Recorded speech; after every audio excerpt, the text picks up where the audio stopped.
This is the Illinois Nutrient Loss Reduction Podcast, episode 76. I'm University of Illinois Extension's Todd Gleason, addressing nutrient loss through conservation, precision conservation management, or the PCM program. Today, we'll explore how and why producers might consider enrolling in PCM. We're joined by three individuals who have intimate knowledge of the program. We'll begin with Greg Goodwin, who oversees the Precision Conservation Management Program at the Illinois Corn Growers Association. Greg, thank you for being with us. Tell me a bit about yourself, who you are, and what you do.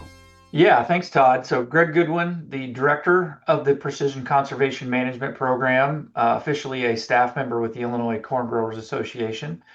And I help oversee the PCM program and our operations, mostly from an administrative perspective, and then help build partnerships with private industry to help facilitate funding for conservation, as well as federal funding, NGO group funding as well. And Lou Liva, you also are part of PCM, or Precision Conservation Management, as a specialist. Can you tell me about your job and yourself? I am Lou Liva, one of the many precision conservation specialists throughout the state. I occupy the Northwest Territory, so I serve Rock Island, Mercer, Knox, and Henry County, as well as a couple of farmers in the surrounding area. Specialists are the primary point of contact with PCM farmers. We provide one-on-one technical assistance for farmers, helping them leverage their data to become more profitable. And Noah Forlines, I know you are a farmer. Can you tell me where from and about your operation? Yes, Noah Forlines farm largely in Stark County, with a little bit in Knox and Henry in Lou's area. I farm with my dad. He is technically retired, but 1,500 acres in the area, and been farming with him for the past 10 years since coming back from working as an engineer at John Deere. Tell me a little bit about the conservation practices you've already adopted on your operation. So my dad has been interested in conservation for some time, and he switched to no-till, maybe 30 years ago. So I have inherited a lot of that no-till legacy in both corn and soybeans. We have tried and dabbled in some strip till in the fall with P&K in the band, and now more recently we'll do a little bit of kind of quasi strip till with just planting into anhydrous tracks that the co-op will put in for us. Now, before Lou and Greg have a chance to tell us why folks should join PCM, I wonder why it is that you did.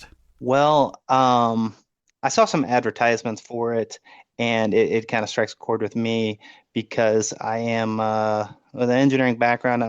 I'm maybe interested in data and analysis a fair amount, and so PCM blends a lot of the data and analysis of the U of I, some of the ag economists bring that power with conservation to highlight some of the pluses and minuses of the profitability that conservation can bring.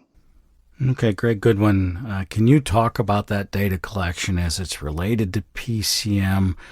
We'll get to some of the places that you cover, but I really want to know how the organization works to move data to and from farmers, and then, of course, how Gary Schnicke and others at the University of Illinois might be using that within some of the data collection and research projects.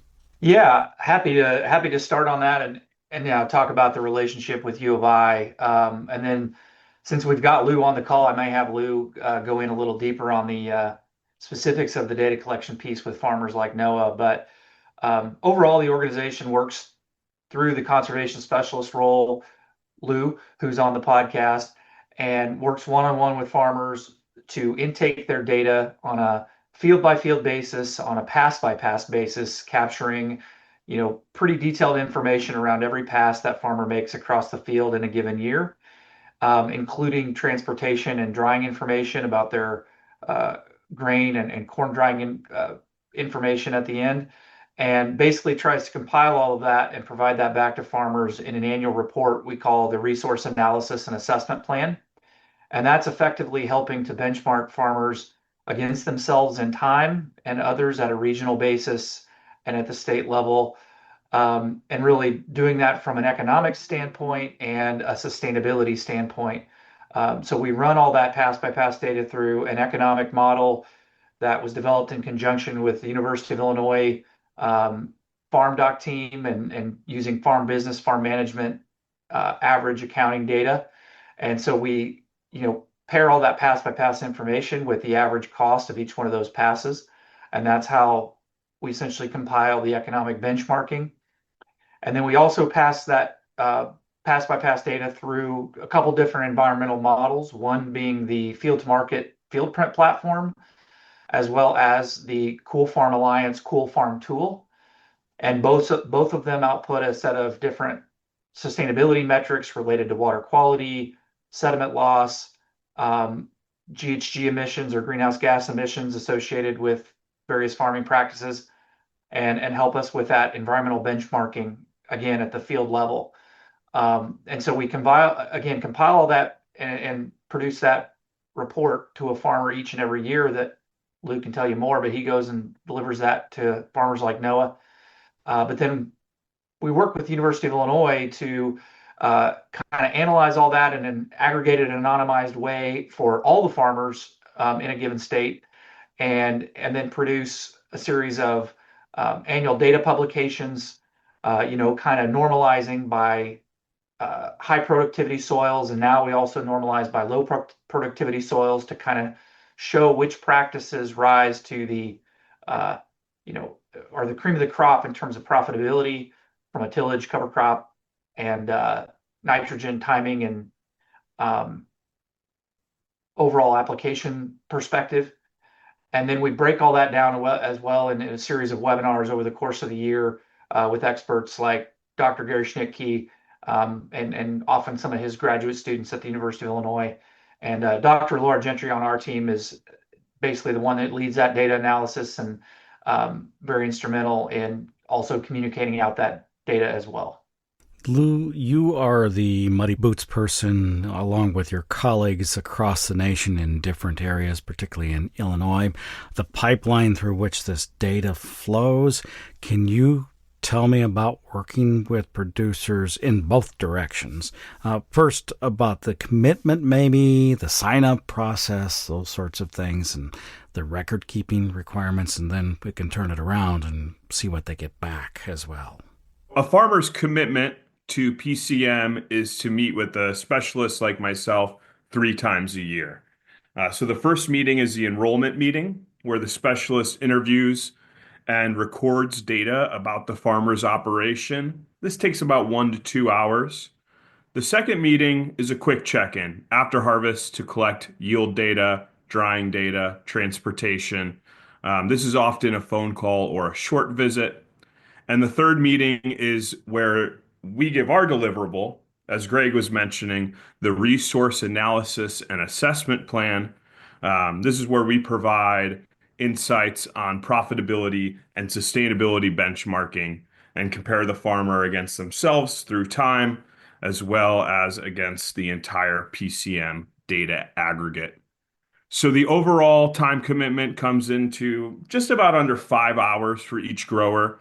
And PCM works with the farmer to get all of their data into a usable format.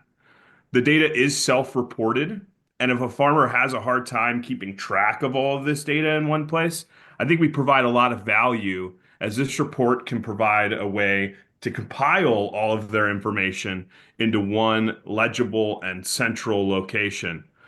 Last thing I'll say about joining PCM is that we are free to join, and we require no practice changes on behalf of the farmer.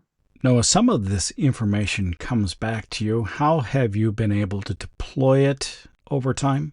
So the information that Lou has provided, well, for one thing, he's kind of holding me accountable to doing what I say, saying what I do, as far as especially around nitrogen. I have a tendency to discount any nitrogen that comes along in MAP or DAP in the fall, phosphorus spreading. And so he's holding me accountable to that nitrogen because it's real and it can contribute to nutrient loss if over applied. So there's a nitrogen aspect that he's holding me accountable to, and then just seeing that there's some profitability metrics that he's comparing to by tillage, by region, and several different ways he breaks out your yields, revenues, profitability that otherwise I do not have access to. And I do find value in that local aggregated data. So he's holding you accountable to the in-rate calculator, or the MRTN. You can search in-rate calculator, by the way, if you're looking for it online. It'll pop up. Good across the Corn Belt. I bet you didn't believe him to begin with. What made you a believer? Was it the data? The data is overwhelming. And I've seen Emerson Nafzinger's data over time, and it's hard to refute that data set. It is large, and so I say I like data. I gotta follow the data and try to keep my nitrogen rates in check when it's just so easy to just let's just add another 30 pounds and swing for the fences.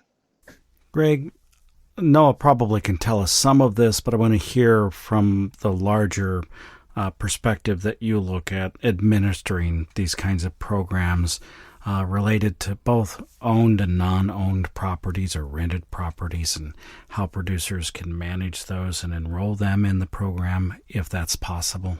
Yeah, absolutely, Todd. And yeah, basically anyone that has control of the land and has the data that it takes to provide PCM can enroll and participate in the program. We primarily target the operators of farms, and oftentimes they are farming a lot of rented land, but they are, doing it under a contract where they have control of it. And maybe that's a cash rent situation, or maybe that's a crop share situation. But I would say a high percentage of the, farmland in the PCM data set is rented. So they can absolutely participate. And I think we do find that, landowners are contacting us and farm management groups are contacting us based on what they see coming out of the data set each year. In fact, we've got one farm manager that they have farms in Wisconsin, Missouri, and Illinois that contacts us every year and wants additional copies of the business case to be able to send out to their tenants so they can absorb that information as they make management decisions. But primarily it is farmers that farm themselves and operate that are the ones in the program and contacting us and who we have signed up. But we think, there's something in there for everybody, I think. And we welcome conversations with all kinds of folks in production ag. How many acres are currently enrolled and in how many states? So we just tabulated this. We had a team meeting this week earlier, and we currently have 605 farmers operating on about 660,000 acres across the 4 states that we're in. And the bulk and lion's share of that is in Illinois, given that that's where we've been the longest and have the biggest footprint. But that's also in Missouri, Nebraska, and Kentucky. This is our first year operating a brand new region in Missouri as of this summer. And we just launched a second region in Kentucky this summer as well. But yeah, that gives you an idea of kind of the scope and size of PCM at the moment.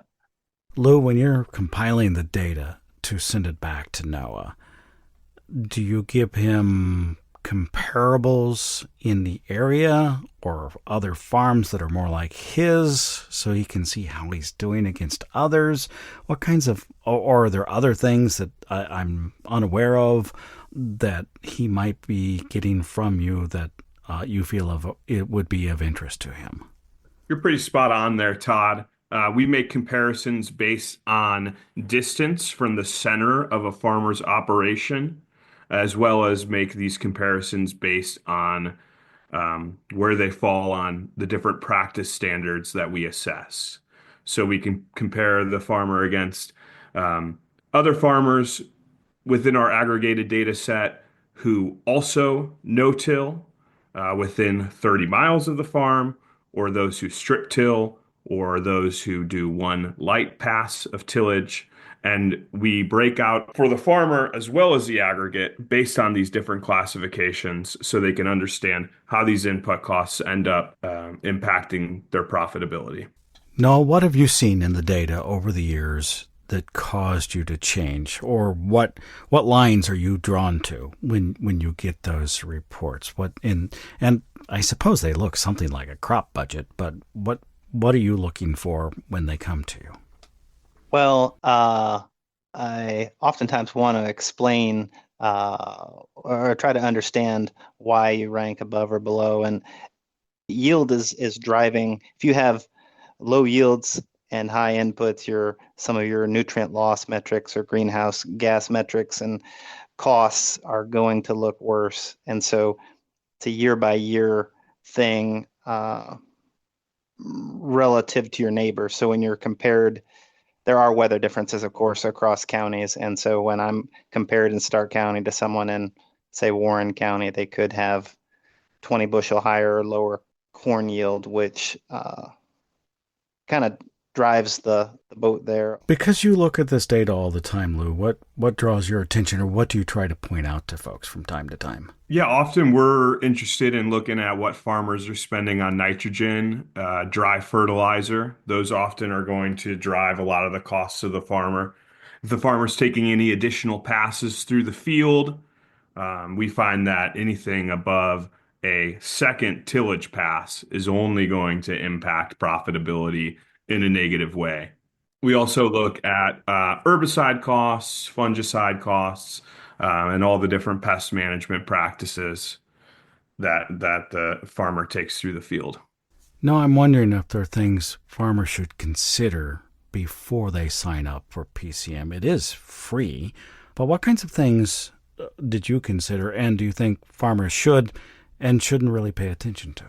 I think there's really only upside. So as Lou mentioned earlier, you don't have to commit to any changes. The upside is another look at your own data, but I think you also should be willing to let the data speak to you and be open to making some small incremental changes as you go along. There's also benefits that Lou brings from, like, say, carbon type programs. There's a Pepsi program where we get paid. PCM will collect the data, and we really have no obligations outside of providing Lou our data, and we get paid for those acres that qualify in the Pepsi program. He's also continually keeping us in the loop on other types of conservation programs through the federal money or through state money. And so it's all upside, in my opinion. So very low risk. Lou, you are a conduit through which many of the carbon-related programs are funneled. Part of your job is to keep track of them, also to collect the data and make sure people are getting the data into those particular programs and signed up for them. Can you tell me, from your perspective, if a farmer is interested in PCM, how can they find out about a specialist like you in their county, if there is one, and maybe what other advice you might have for farmers interested in learning more about PCM? Absolutely. So our website is a great place to start. That's www.precisionconservation.org. There's a big button right on the front page, an enroll button that you can hit, and we will reach out to you. Alternatively, if you go to our staff page, you can find all the different specialists and their regions and reach out to them directly. Our numbers are posted, our emails are posted. So I encourage farmers, even if a specialist isn't in your region today, get your name on a list. We've been growing in a steady pace, and having interest in your location may encourage our growth in your direction. Specialists are available to take your phone call and can answer any questions you have. And I just want to be clear, if you're a farmer in Illinois, you've already paid for our service through the checkoff. We're not trying to sell you anything. We are in your court. We are here to help. Greg Goodwin, are there any new initiatives or recent updates coming to PCM that we should know about? I would just say, we're always applying for new types of grant funding and putting in proposals with companies to work on our programming. I kind of alluded to it earlier, but we just launched a new program with the Kentucky Distillers Association down in sort of the corn sourcing region of Kentucky that supports the bourbon industry, essentially operating a program that is analogous to what we do with PepsiCo in Illinois. Really proud of that program so far. We've got a great specialist down there. And so we're constantly evaluating and looking at new opportunities just like that in new areas. Again, we'll have some stuff to share here soon, but nothing sort of earth-shattering to get out today, but stay tuned. Lou, I do have one other question. For those who are not farmers, but that are ag professionals that might be interested in supporting PCM in some way, how can they get involved? I know you talked about farm managers. I suppose those are a prime target. Yeah, I would say definitely reach out and let's have a conversation. We field questions all the time from different kinds of ag professionals, across the industry in terms of the kind of role that they play for the industry. And we are always happy to entertain a conversation and, think through what the opportunities for partnership may look like. To your earlier comment, Todd, about farm data, we do take the farm data piece of this and the privacy piece of it very seriously and keep all that pretty close to the chest. Individual farmer participants are the only ones that ever see their own farm data, aside from very select few who are needed from an accounting standpoint and things of that nature. But we are always looking for new partners and new opportunities. I think just scrutinize every one of those chances with a new potential partner to find the value and find where there's, common ground to work towards these common goals of, promoting conservation on the ag landscape and getting the nutrient loss goals in check for the state of Illinois. So those things are always top of mind for us. And we welcome a conversation with anyone out there who, has even an inkling of similar goals to that. And Noah, we'll give you the final word. Are there things farmers should consider before they sign up for PCM? I don't think there's anything, I don't think there's any downside. So it's just all upside. There's no gotchas that I have found yet. It's information that's going to help you take it or leave it. There's financial incentives through the carbon program that they can help you with. It's all positive for the farmer, in my opinion. Noah Forlines is a Stark County, Illinois farmer enrolled in the Precision Conservation Management, or PCM, program. It is operated by the Illinois Corn Growers Association. Lou Liva joined us as well. He's a PCM specialist, as did the director of the Precision Conservation Management program, Greg Goodwin. On behalf of University of Illinois Extension's Rachel Curry, Nicole Haverback, and Luke Zwilling, I'm Todd Gleason.